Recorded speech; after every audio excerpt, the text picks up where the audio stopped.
Hey neighbors, Kevin here with eTrailer, and today we're going to be taking a look at and showing you how to install the B&W turnover ball gooseneck trailer hitch here on our 2025 Chevy Silverado 2500. This fifth wheel installation kit is designed to let you install your B&W companion fifth wheel trailer hitches.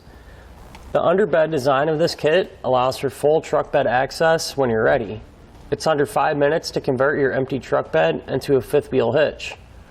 We'll start by unlocking our B&W hitch and installing our fifth wheel adapter. We have ours pre-assembled, but you can adjust the uprights here depending on your truck and trailer combination.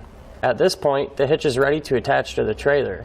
There's a little clip here that you can release. Basically, it's a safety pin. Then you can swing the handle out and you can watch the jaws open. You're ready to back into your trailer now. Once you're secure under the trailer, you can reinstall the clip. Since the fifth wheel installation kit doubles as a gooseneck hitch, when you're not towing your fifth wheel, you can remove it, turn it over, and we can store it upside down in the hitch. That way we'll have full bed access. This gooseneck trailer hitch is going to have a 30,000 pound gross towing weight capacity, which is going to be that pulling force against your truck, and then a 7,500 pound tongue weight capacity. So that's that pin weight from whatever trailer that you have forcing that downward weight onto the trailer hitch and onto the bed. Now, just because it has that capacity doesn't mean your truck has the same capacity, so you'll definitely want to make sure that you go through your owner's manual and figure out what the capacities of the vehicle itself is, and make sure you stay within those capacities. Or if the vehicle was a little bit higher capacity than what the hitch was, you go with whichever the two is going to be lowest, so that way you're nice and safe while you're towing. So one of the nice things about this is that when it's time to put away our gooseneck ball, on the inside of it, it has a little bar in there that you can grip onto, and you can drop it right into your turnover ball hitch, and you have a nice flat surface so that anything you need to throw on the bed isn't going to be interfering with our hitch ball. Now, with this being a short bed, this might not be the best option for us depending on what kind of trailer we're hauling around. If this gooseneck trailer doesn't have a nice enough taper, we might not be able to make a 90-degree turn, and that's the part where we're going to have to start looking into some offset gooseneck balls. B&W has a few of them out there, and essentially it's going to be the same setup as this, but it's going to have a plate above that square shank that's going to set that ball just back a little bit further, give you a little bit more turning clearance, so that way your trailer's not going to contact the cab of the truck as you're making those 90-degree turns. Really, overall, B&W is going to be top-tier quality, definitely one of your more premium brands. A lot of the equipment here is going to go in a lot smoother than some of the other brands out there. And at least in my experience, these have been the easier option to install in most cases, even though it is still a little bit challenging of an install just because there's a lot of tight spaces. It is hard to torque down some of these bolts, but in the long run, it is still easier than, like I said, some of the other brands out there. So for me, this is a no-brainer whenever I'm going to be installing a gooseneck hitch in one of my own vehicles. So with all that being said, if you think that this is something that's going to be a little bit too challenging for you, maybe you just don't have the specialty tools, all the little offset crow's foots and stuff that we're going to have to use just to get this all torqued down, or maybe you just don't have the time to do so, then please feel free to use our dealer locator. You can enter in your zip code and find a shop near you to get it professionally installed. Now, if you are wanting to do this yourself, stick around and I'll walk you through the process. Starting off our install, I've already taken down one heat shield. I've taken down our spare tire. On that heat shield that wraps around our tire, there's going to be a screw hole here and here. So there's going to be two screws holding up that one. Now there's going to be one more that's going to be in our way as well, and that's this guy right up here, which is going to have a screw here, here, and back on the cross member running across here, as well as one up here on this cross member too. So there's going to be 4 screws total on that one, and these are all going to require a 13mm socket to remove. So I'm going to get this one taken out. I've also lowered my exhaust a little bit. They say to do this in the instructions if it's kind of in your way, but honestly just taking out this one closest to the tailgate really isn't giving us that much more movement. There's 2 more isolators up a little bit further just in front of the rear differential, and those ones, if you're really having some problems, would be the ones to remove, because that's really going to give us a lot more room to work with here. Now, if you are doing that, make sure that you have some kind of strap or something to help hold up your exhaust. You don't want that full weight just kind of leaning on the isolators all the way up at the front. So make sure you properly support this before you do take anything down. But with all that said, I'm gonna get this other heat shield out.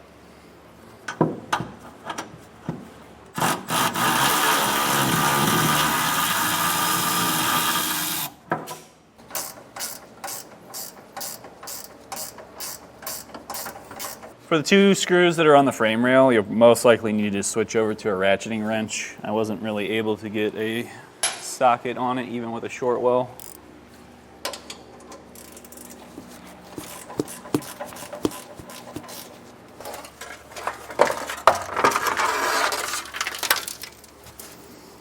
Now that we have all of our heat shields out of the way, now's the time to kind of feel around, figure out where the holes are. These are going to be on the top of the frame rail, and they're going to be weld nuts in it. So when you put your finger in it, you're going to feel some threads in there. On ours, for the rear side here, it is just above the shock. So here's my 2 holes, right here and here. And for the front cross member, it is right here and here. So we're going to have a bunch of wiring in our way that we're going to probably have to fight a little bit. And might have to kind of move some things around. A lot of this wiring is really just held in with some push pins, which this one looks like it's already been taken out. So maybe someone else has already been doing something under here.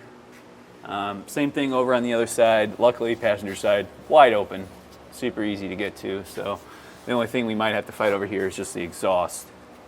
One last thing that you should do is if you do have a plastic wheel well liner, you're going to have to remove that.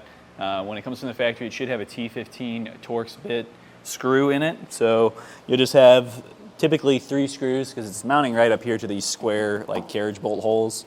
But yeah, you just want to get that out of the way because you are going to have to smash up those brackets right there, and it's not going to fit with that wheel well liner in the way, and you're not going to have access to get in there and actually crank down on any of those bolts. So pop those out if you have them, and then now we can get in the bed and cut out our center hole for our gooseneck hitch. So now that we're up in the bed, we're going to need to measure back from the tailgate side of the bed. And with us having a spray-in liner, we're going to add a 1/16 of an inch to our measurement here just because the spray-in liner is a little bit overlapped at the end of the bed there, so that's going to throw off our measurement about a 1/16. So we're going to need to do 37 1/8 since this is a short bed. And I have my tape measure lined up, running down the center of our bed here. I'm going to line this up, adding in that extra 1/16. So I'm at 37 3/16 with my piece of tape here. Right on that line. And then now I can measure between the wheel wells and find out what exactly my center is going to be. So it looks like 52, so I'm trying to get right at 26. So this would be my center.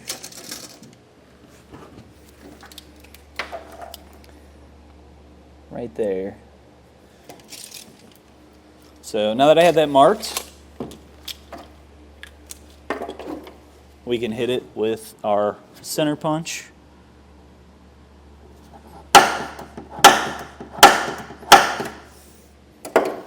And then we're going to be coming in with a 4-inch hole saw. So, set up here. Line up our bit.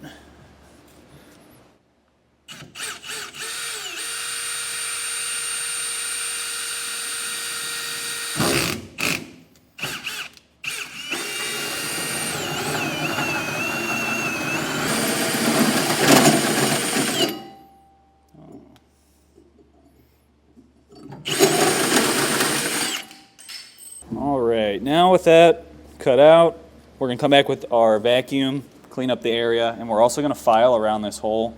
Get any burrs off. You don't want that accidentally poking you or being an issue when it comes to clearance here. Once you do all that, come back with either clear coat or maybe a black pen marker, paint marker I should say, and just go around and coat that open exposed metal there so that way that's not going to rust and corrode because without the tonneau cover down, covering our bed, any kind of rainwater that gets in here would now be resting up against that open exposed metal. All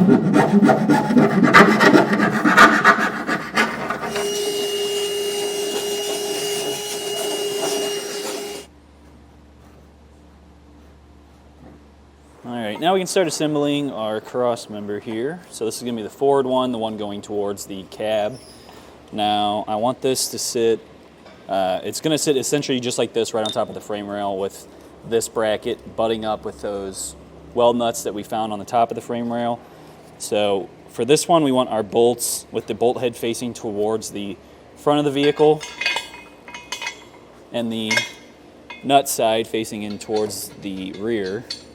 And it'll be flip-flopped once we have our rear cross member, so that both nuts are going to be facing each other and the heads are be facing out. So we'll slot in our 5/8 hardware. So it's going to be those flange bolts and flange nuts. These are going to require a 15/16 socket and wrench. And for this one, we're going to do just this side. We'll tighten it down, we'll torque it down, and then we're going to slot this up into place in the frame rail, and then we'll put on the other side.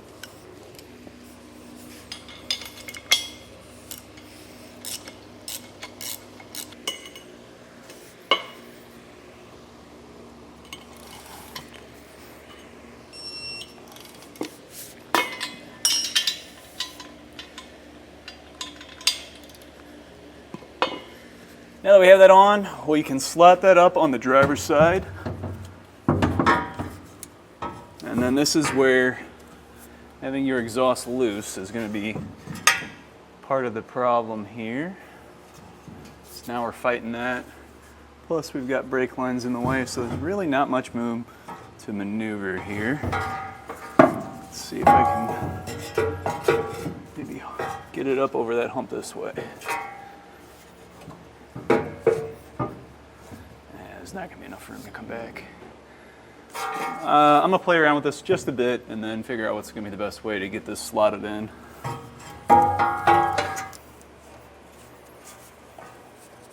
So I was having issues getting it in. I ended up just popping out those two rubber isolators further up here right in front of the rear differential. That gave me enough wiggle room to drop that enough so that we can get our cross member in place. So I'm going to come at it just like this.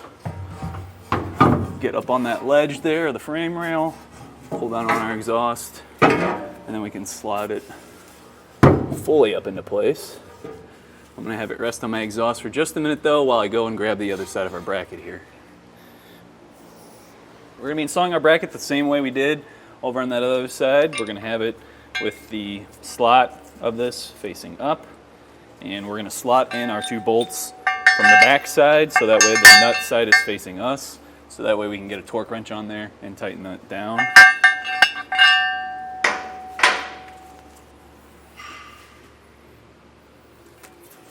And that'd be easier to come this way.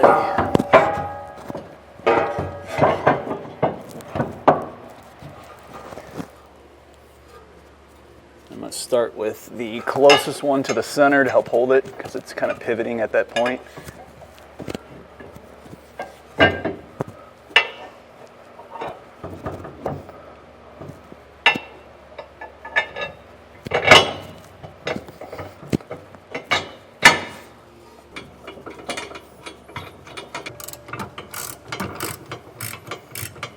I am now torquing down our two bolts. I found it a little bit easier to be in front of the rear differential. You're not getting a huge berth here to really torque down with, but it's enough that I'm getting like 3 or 4 teeth to bite.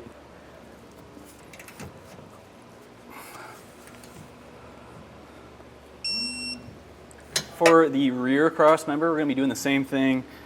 They act like you can get it up there with both of the end brackets on, but honestly, there's enough room behind the rear differential to sit there and torque down those two bolts. So I'm going to just put that on once I have that left side already up in here.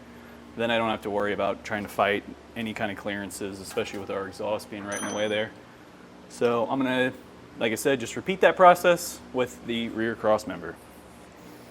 Now we're going to get our center section all ready to go. If you look at it, you're going to see that there's a slot here, and that's going to be for the hat channel. And the orientation of this is going to depend on your bed length. So we can see with ours, with it being the short, the hat channel is going to be forward, so facing more towards the front of the vehicle. Now if this was a longer bed, that hat channel is going to be on the back side, so we would need to flip this around. Now that's important because we need to know which side to put our latch pin in. We want it to be on the driver's side, so with this being at the front, I'm going to have this over here, and it's going to slot in just like this. You'll see it's got a little cutout that's going to match up how it's shaped. Get our pin through. And then up top you can see it'll line up with the holes. And you're going to have some small carriage bolts. There's going to be 3 of these and then 3 flange nuts. 2 of them are going to go right here, and then the other one for our actual pin that we will use to pull with is going to match up right with this hole right here. So we can drop in our carriage bolts and thread on our nuts and then tighten them down. All right, this is going to be a 13mm socket. Goes nice and snug down. Before we can mount up our center section, we got to do a little bit of prep work here. What we're going to be doing is taking these flat washer plates. These are going to butt up on the outside of our cross members. So on the rear one facing towards the tailgate, on the front one facing towards the cab of the truck. And as we do that, we're going to slot in our 4.5-inch carriage or flange bolts here, I should say. And I'm going to have that so it's just kind of flush with the end of the cross member here. So that way when I push my center section up, I can then push in the bolts and then have them pop in those holes.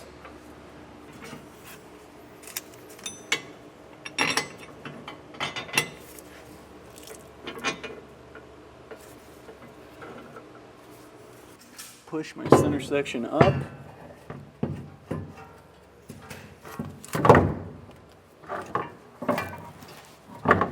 Try to line that up. Push in my bolts. All right, now that we have that, I can bring in my other section. There we go, and that'll help hold it up. And we can start putting on our flange nuts. I'm gonna get these front 2 torqued down first, and then I'm gonna slide the whole assembly back as far as I can so I can get some more room to get a torque wrench in for these as well. I might end up having to use a crow's foot though. This is a pretty tight spot with that hatching being that close. And I don't really think I have that much more room to really get that slotted on just because I'm already hitting there. So I probably will have to bring it back just a bit, just like that. Then get my flange nut in the way and start threading into it. So yeah, this is looking like it's gonna require a crow's foot to torque. So crow's foot's definitely gonna be needed. The back 2, there's not any room for you to actually get in there with any kind of wrench to, socket wrench to actually tighten those 2 down. And then this one right here is also being blocked because we have our latch pin in the way. So luckily, B&W and some of their other installation kits have this little specialty crow's foot that matches up with our hardware. I've held on to this for a while, and every now and then I do end up having a decent use for it. In this case, it was one of the better options for crow's feet to be able to get in here and actually tighten down what we need to. So I'm gonna work here on getting all 4 of these bolts snug down, and then we can torque them as well. Unfortunately, the crow's foot really wasn't a safe option for me here. So I was kind of slipping off too much with it, really not getting a good bite to where I could torque this down properly. So instead what I'm doing is I'm switching over. I'm gonna have my wrench on my bolt side or nut side, and then I'm using the torque wrench on the bolt head side, which not what we prefer, but I'd rather still have this get torqued down properly.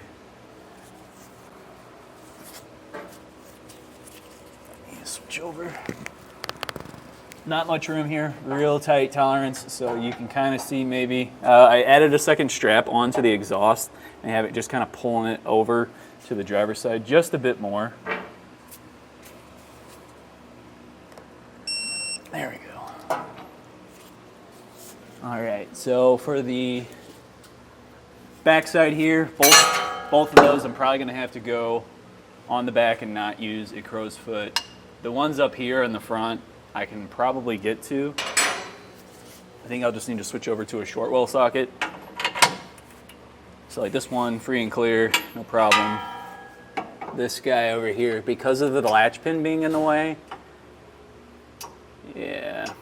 This one might be an easier bet with the crow's foot, but we might end up still having to switch over if that wants to keep slipping off too. Now we're going to be taking our shorter flange bolts, and if you look out from the outside into the frame rail, you can see those slots in our brackets, and we're going to be popping in those bolts, get that lined up, and thread into our frame rail.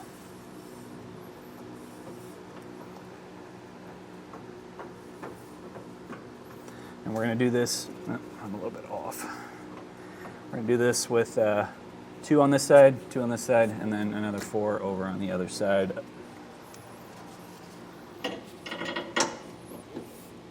In the instructions, they do tell you kind of leave all your hardware just hand tight to begin with. I went ahead and torqued a lot of it just because I know it's going to be hard to get to once we get past a certain point, and I'm just kind of going off past experiences. In some cases, if you're not lined up perfectly, that's going to be an issue. You're going to have to undo those bolts and then retorque them again afterwards. So in my case, I did line up my end brackets for my cross members, and I stuck my fingers down into the frame rail holes when I was tightening that up. Now I did have to loosen one on this side and one on the other side just because I was slightly off and it was just really catching on the threads on one of the bolts on both sides there. So I will have to come back and retorque these. If you're having issues where you just really can't get those ones to line up in the frame rail, just loosen up those bolts, the 5/8 ones that we have here. So you can see I still have these ones loose now. And then you can kind of slide this around and wiggle it a little bit until you can get it fully lined up properly. Now what they want you to do is basically work your way out.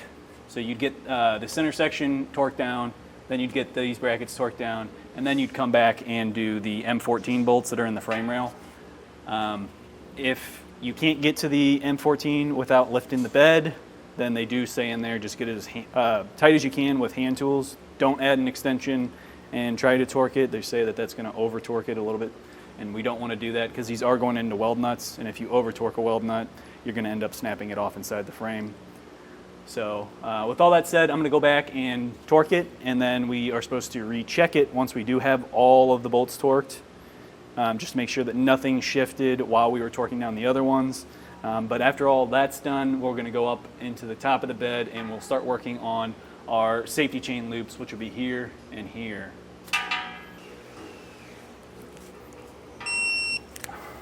All right, now we're going to hook up our handle for our latch release pin, and if you pull it out and then just press forward into that little spacing there, you can lock it in place. I don't think I have it just right.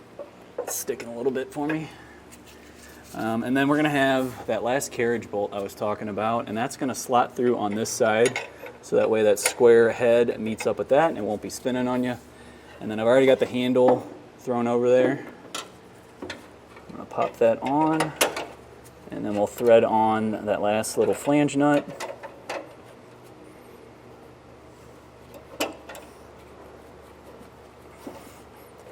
And finish tightening it down with a 13mm ratchet wrench.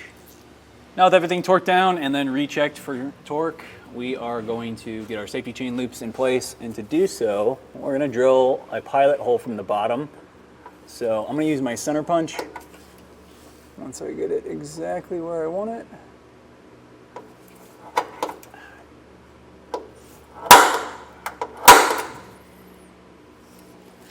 Move.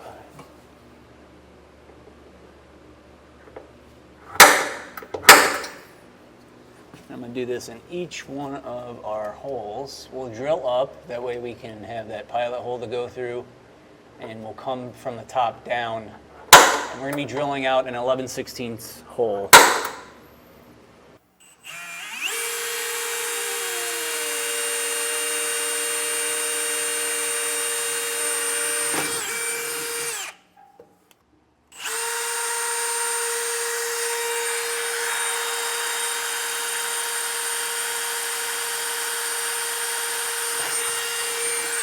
I'm using a step bit so I can slowly work my way down to 11/16. Good thing to do is just keep one of these with you. And as you're going, if you feel like you're getting a little bit too big, you can drop that in and just give it a quick check. Once you have all 4 of your holes drilled out, come back with your file and get rid of any burrs you might have on there, and once again, we're going to paint each one of those holes. Then we can drop in our safety chain loops. We'll get back under the vehicle, we'll add on the spring and the nuts, and that'll finish it up.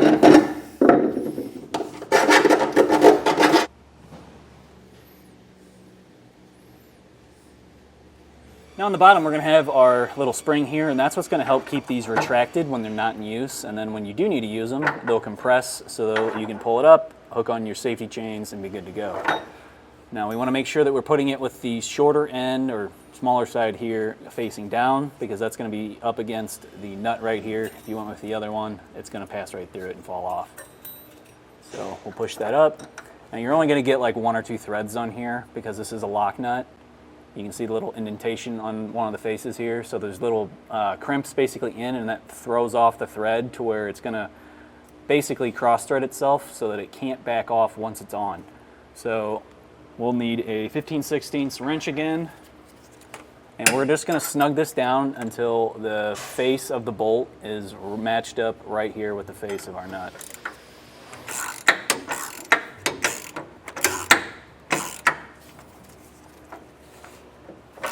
Now that we're flush here, we're going to just repeat the same process with the other 3 nuts.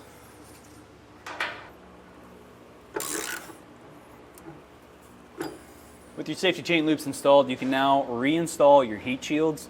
Unfortunately, the one that was up here, not going to be able to be reinstalled anymore just because our cross member's in the way. So the only one we're going to get is that rounded one that's going to be protecting our spare tire, and that's going to be screwed in right here and right here.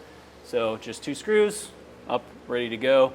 Just make sure that if you did take off your exhaust from the rubber isolators, that you're popping it back in there. Now the last thing to do here, which is going to be something you'll want to do every once in a while, is just take that little packet of grease, which is in your booklet from B&W. You'll want to scroll through probably like the first 6 or 7 pages, and you'll typically find one of these packets. And we're going to go with a light coating of grease on each corner of our gooseneck hitch ball. And this is just going to help it slide in and out a lot easier, and hopefully protect it from any kind of corrosion, just in case there's any kind of water or debris that could get in here. Now having a tonneau cover like our neighbor does have is going to be a big help here for whenever he's not towing. You won't have all that water getting in here. And every once in a while you should also do it on the ball itself. That'll help make it last a whole lot longer. But I'm going to wait on that just in case our neighbor wants to do that himself, if he's got a certain amount of grease he'd like to have on there. So with that done, we can slide it right in, kind of work it back and forth a little bit, get some of that grease spread around. And then the last thing to do is get over on the driver's side in the wheel well, and then just pop in our latch pin. And that'll lock our hitch ball in place, and we'll be safe to tow. Well, that'll do it for our look at and installation of the B&W Underbed turnover ball gooseneck trailer hitch here on our 2025 Chevy Silverado 2500. My name's Kevin, and if you still have some questions about what's going to be the right towing setup for your Silverado, please feel free to contact us via our Ask the Experts link, a comment on this video, or a phone call to our customer service department, and we'd be happy to help you out on your journey.